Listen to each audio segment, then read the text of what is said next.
Amis téléspectateurs de Référence Actu, merci beaucoup. Vous êtes en compagnie des jumelles Ma et Mota, animatrice à la TFM, présentatrice et également gérante de plans de communication, d'événements, d'artistes, d'entreprises et de personnalités. Également, nous sommes des égéries et influenceuses lañ maanaam dañuy représenter ay marques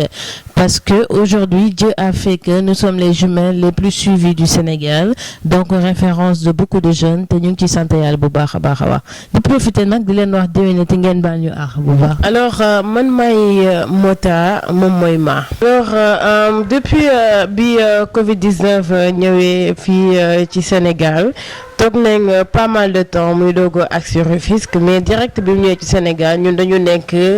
en état véritablement en état d'urgence suñu bopp ba pare parce que direct bi pandémie bi commencé dañu commencé di jël véritablement suñu précaution pour protéger notre famille mais surtout pour protéger notre communauté et l'environnement parce que feebar bi mooy feebar boo xamante ne dafa ñëw ci suñuy habitude li ñu tàmm def di ci laxasu ngir dugguñu wala ngir lor ñu alors noonu lañ ko xamee di ko jëfee en tant que personnalité publique mais aussi en tant qu'ambassadrice de Rufisque parce que ku ne xam na ne ku ne Ma ak Mota ne Tëngéej te ñun dañ koy bàkkoo fi mu toll alors suñu taxawaay day doon taxawaayu ñëpp rek mooy fexe nan la ñuy jàppalee population yi ci ñu xam feebar bi mais surtout si ñu xam ni ñu war a comporter woo par rapport à cette maladie donc je parle des vidéos de sensibilisation je parle des assistants de personnes qui ont envie de faire quelque chose pour la population parce que Ma et Mota dafa doon Ma et Mota wu ñëpp te loolu dafay tax doo demati sa bopp parce que da ngay dem ànd ak nit ñi pour ñu mën a def dara ci Covid-19 bi. xam nga étape 1 bi feebar bi duggee tak la question était de savoir partout ailleurs yamul Tëngéej sax ndax dëgg la wala du dëgg. donc nit ñi nanguñu ko woon gëm donc suñu première vidéo de sensibilisation je m'en rappelle très bien bi ñu dugg si na rek ñun dañ ko def donc pour faire comprendre à la population que ni lu am la d'abord après véritablement message bi day évoluer ñu ñëw ci précaution yi à chaque fois boo duggee suñu réseaux sociaux loolu rek nga fay fekk parce que pour ñun ça doit être le travail de tout le monde. wàcc nañ sur le terrain aussi dans les distributions de dons boo gisee dons mooy maanaam des gels ak lépp li nga xam ne nit ñi dinañ ko soxla au niveau de Rufisque ànd ci ak ay nit voilà di ko def ak surtout ànd ci ku ci mel ni comme Mame Goudia Diazaka nga xam ne c'est une référence ànd ci ak ñu ci mel ni solidarité rufisquoise nga xam ne chaque week-end dinañ distribuer au moins 5000 masques ak ay gel yu nga xam ne dañ koy def à la population de Rufisque ak ñeneen nga xam ne su ma limee damay juum. je pense que Tëngéej bokk na ci rares localités yi nga xamante ne la population dafa jóg ne day poser ay actes te di ci xaar autorités yi alors vu que Ma ak Mota Tëngéej la on a préféré ne pas faire nos activités toutes seules nekk suñu mouvance mais li ñu gënal mooy te moom la ñuy def mooy ñu ànd ak waa Tëngéej ci poser ay actes ñu nit ñu leen di jàppale ci niñ ko mënee muy dans la présence et dans la communication. Vidéo yi nga wax durant les nuits c'est des sources de sensibilisation mais sous forme de live c'est-à-dire pour étudier la situation d'aujourd'hui da ngay xam ne ñëpp dañu réfugié wu sur les réseaux sociaux. Alors ñun de base suñu point fort mooy les réseaux sociaux parce que wax naa la ko aujourd'hui nous sommes les jumelles les plus suivies du Sénégal donc ay live yu ñu daan tàmm di def la léegi ñu personnaliser ko version Covid-19 maanaam à chaque fois même booy xool branding gi da ngay gis ay sensibilisation yu ñu ciy def ak à chaque fois ku ñu mënta invité wala bu dee dañ koy def booy tëj il faut nga sensibiliser yow à ta manière sur la prévention ak ñu jël suñuy matukaay pour mën a moytu li nga xam ne mooy Covid-19 man moom je vous avoue que démb rek ñu ngi ciy waxtaanee et j'avais même l'intention d'en faire une sortie pour wax ci mooy que je trouve que la communication a échoué. La communication autour du Covid-19 a échoué. Vous savez pourquoi je le dis? Ce sont les mêmes messages depuis biñ naan ndax feebar bi am na wala amul Sénégal, ce sont les mêmes messages qui évoluent jusqu'à présent. boo seetee au niveau du ministère direct yi ñuy def à chaque fois pour expliquer li nga xam ne mooy situation du jour même libellé bi lañ koy defee même façon de parler ngay gis même façon de faire ngay gis alors qu'aujourd'hui la situation c'est une situation d'urgence bon c'était le président de la République son excellence mesures yu muy jël ce sont des mesures nañ ko tuddee mesures d'urgence donc situation bi communication bi dafa war a changer yow mënoo biñ ne kaa amul ba tay jii nga xam ne kaa am na ba muy sérieux nit ñi di dee à chaque fois nga am benn 24 heures nga mën ci am ñaari nit wala ñetti nit ñu dee nga mën ngay garder les mêmes techniques de communication mais c'est pour moi c'est aberrant. Il faut que ñu changer par des descentes sur le terrain il faut que ñu changer pour impliquer d'autres gens ni ñu impliquer les influenceurs même si budul ñun parce que les influenceurs ils ont un public ciblé nañu impliquer plus les personnalités publiques nañu impliquer plus les porteurs de voix la communication ne doit pas uniquement se limiter à des communiqués qui sortent communautés qui ne sont même pas lues par la majeure partie de la population il faut qu'on se dise la vérité idée yi nañu woo parce que Référence Actu aujourd'hui c'est un site presse en ligne la bu nga xam ne c'est regardé par beaucoup de gens te Sénégal dañoo baaxoo nga gis mbiru kenn il faut placer les hommes qu'il faut à la place qu'il faut nga gis mbiru kenn mu leer na la kii mën na ko nga naan noonu la wala du noonu alors que à chaque situation d'urgence mesure d'urgence à chaque situation critique mesure critique xaw naa la ci sax junju mënuñu garder les mêmes façons de faire depuis bi ñu naan feebar bi am na wala déet depuis bi ñu naan ba ku jógee ku dëkk Almadi moo ko am ba léegi même chose ngay gis alors que yow xam nga ni Omar que ni sa quartier boo fa génnee du matin jusqu'à 20 heures li nga fay gis xam nga ko nit ñee ngi ci mbedd yi nit ñee ngi jaay café nit ñee ngi dem jëndi fataaye ci mer fataaye bi parce que ils ont même pas compris le terme couvre-feu yaakaar nañ ne couvre-feu à partir de 20 heures mooy que feebar bi du circuler dans la journée alors il faut qu'ils changent la stratégie de communication aujourd'hui le Sénégal dañ ne woon amu ko am na ko mu ngi nii sax nekk di dépasser ay dëkk yu nga xam ne jot nañ ci Covid-19 bi parce que la communication ne passe pas et je te dis quelque chose de très dangereux. Ça passe mais c'est pas adéquat. La communication n'est pas adéquate à la situation actuelle c'est ça que je veux dire rectifiez-moi la communication n'est pas adéquate à la situation actuelle aujourd'hui plus on avance plus nit ñi xool communiqué bi communauté yi di communiqué yi kii di génn di wàññeeku est-ce que def nga seetlu boobu alors que nit ñi buñ daan yeewu tag dañ doon xool journal bi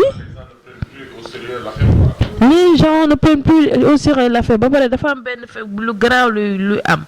mooy que dañu gisul résultat par rapport aux mesures yi nga xam ne dañ ko jël te xam nga sénégalais bu gisul résultat mu mel ne li ngeen ñu sant dafay mel ne ku ñuy lor que lu ñuy arranger dañuy bàyyi seen loxo te attention c'est ce qui est en train de se passer. Je pense que c'est le plus grand problème du moment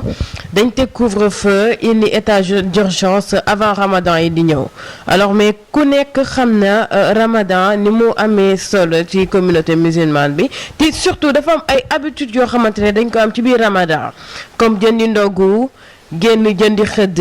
wàcc ci jàkk ji julli naafila loolu lépp feebar bi jël ko tënk ñu ko ne du fi amee alors avant ñu ne couvre-feu day am à partir de 20 heures te ku ne xam na ne 20 heures nit ñi dañuy nekk di ndogu wala avant 20 heures ku nekk mi ngi préparer sa ndogu ak sa xëdd ñu ne pain bi du jaayati feneen fudul boulangerie avant j'avais apprécié mais bi ma gisee maintenant ni ko nit ñi di raawee dafa mujj doon rassemblement mais ku gis lu mel nii normalement da nga war a jël ay mesures yu dem ci côté boobu ma toog bërki démb ma gis ne ministre du commerce teg na benn plateforme boo xamante ne xaw ma jaay ma mburu la tudd mais ba tey ñu ngi xaar ay actes yoo xamante ne dina mën a décanter effervescence bi am ci buntu boulangerie bi am ci boulangerie yu mag. war nañ teg ay mesures drastiques par rapport à la situation du moment comme ni ñu ko waxee alors sénégalais mooy koo xamante ne da nga ko war a tiital ñëpp xam nañ ne bi couvre-feu bi commencé policiers yi bu ñu commencé woon di bu ñu deful woon seen yooyu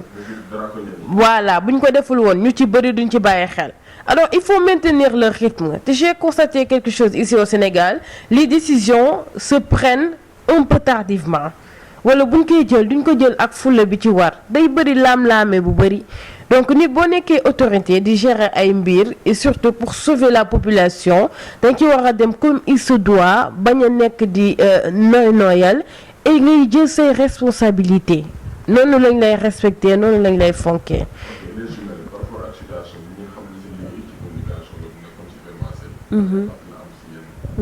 Métti na torop parce que bi muy commencé on avait signé avec beaucoup d'écoles pour des tournées scolaires parce que dañ fay def ay conférences de développement personnel di fa def ay tournées scolaires pour faire plaisir aux enfants et aux parents direct dañ ko arrêté parce que ça a commencé au mois de mars am na école yu ñu defoon avant mais ça nous a véritablement impacté ci point de vue tournée scolaire yi ñu ne déetawaay il y a eu d'autres événements aussi qui se préparaient en avril au Sénégal à Dakar à Rufisque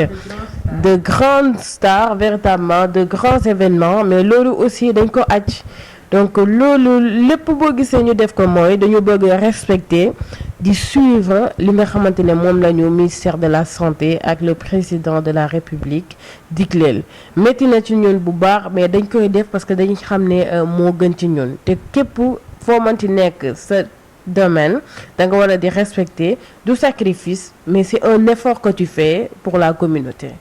donc on le comprend parfaitement.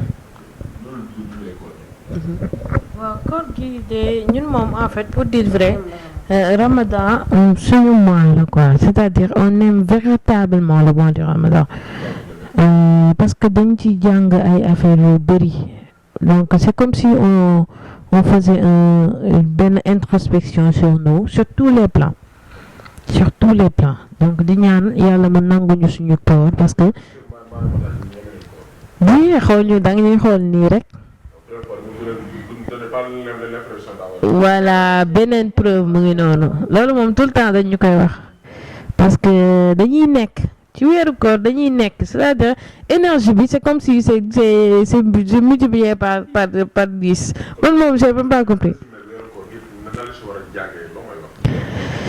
nit ci weeru koor nit di nga ci jàng ak sa digganteeg nit ñi di nga ci jàng ak sa digganteeg yàlla sa religion di nga ci jàng ak say fait say comportement li nga daan doxalee di nga ci jàng ci anam yu nekk véritablement. parce que weeru koor gi dafa ñëw ànd ak ay chartes Covid 19 bi ñëw ànd ak ay chartes te booy xool ñoom ñaar ñëpp li ñu laaj sorianteew ñu moo tax période bi ku ci génn te changé woo rek ma xam ne wax dëgg yàlla moom sa nite des na bu baax.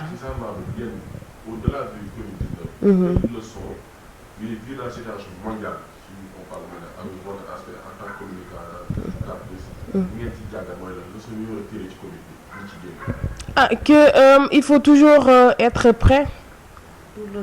pour le futur ou bien être man moom benn jàngat laa ci def mooy ak foo manti toll da nga war a pare ci yow pare ci liy ñëw bien que amuñu monopole liy ñëw di xam di xalaat denc parce qu'on sait jamais jëf mën na ñëw bett la te bu la bettee da lay mën alors Covid 19 bi daf ñu jàngal lu am solo mooy kenn gënul tane kenn gënul kenn gënul ay kenn gënul fort kenn li koy misaal mooy gis nañ dëkk yu gën a mag ñoom ñoo gën a sonn ci feebar bi ñun ñii nag yàlla suturaal ñuy fexe nuñ ci génnee à chaque fois alhamdulilah yàlla na fi yew yàlla bu mu yokku ñu ñoo ci gën a xaw a sax gis suñ bopp bien que feebar kenn du ci gis sa bopp par rapport à la maladie mais lii wan nañu ne kenn gënul kenn te lu yàlla wàcc rek moom bu ko namee ñëpp lay affecté. man c'est à peu près la même chose bon de leçon bi ma ci jàng kay mooy que il faut savoir anticiper l'avenir anticiper le futur bien que xamuñu lan mooy ñëw mais aussi xam ne qu'il faut jamais rien prendre pour acquis voilà man moom c'est la seule leçon véritablement bu nga xam ne jàng naa ko ci kaw qu'il faut jamais rien prendre pour acquis boo yaakaar ne foofu gongo rek yàlla mën na la wan ne moom mooy buur dañ ko war a nangul def suñuy ñaan baalu ko ax mu teggi ñu lii parce que loolu rek moo fi li ngay seet nii loolu rek moo fi sot parce que nee nañ stay at home mais yow wóor na la ne ci guddi gi am na ñuy rëcc di génn comprendre que donc ñun ñoo matadi dañuy nangu que ni ñun ñoo matul waaye di ñaan suñu borom nag mu tegg ñu coono gii te nangul ko ni moom rek moo ko mën ndax moom mooy suñu borom. Voilà, donc di remercier encore une fois les internautes de Référence Actu parce que interview bi dafa am ku ko dëgg moom xam na boppam bu baax mu nekk une référence pour nous donc di ko remercier encore une fois di wax ne li ñu fi wax yépp ce sont les points de vue de mën jeunes femmes entrepreneurs mais des Sénégalais te dañ nekk ci situation bu nga xam ne chaque Sénégalais a son point de vue et a le droit d'exprimer son opinion parce que c'est ensemble qu'on peut vaincre li nga xam ne mooy Covid-19 donc waxuñu fi pour manque de respect personne waxuñu fi pour ignorer wala pour dénigrer li nga xam ne moom la nit ñi di def mais xel du doy et ñun dañu oser parce que sénégalais yi ñoo ñu ko may ñoo ñu ko wan wax suñu avis am yaakaar ni dinañ ñu dégg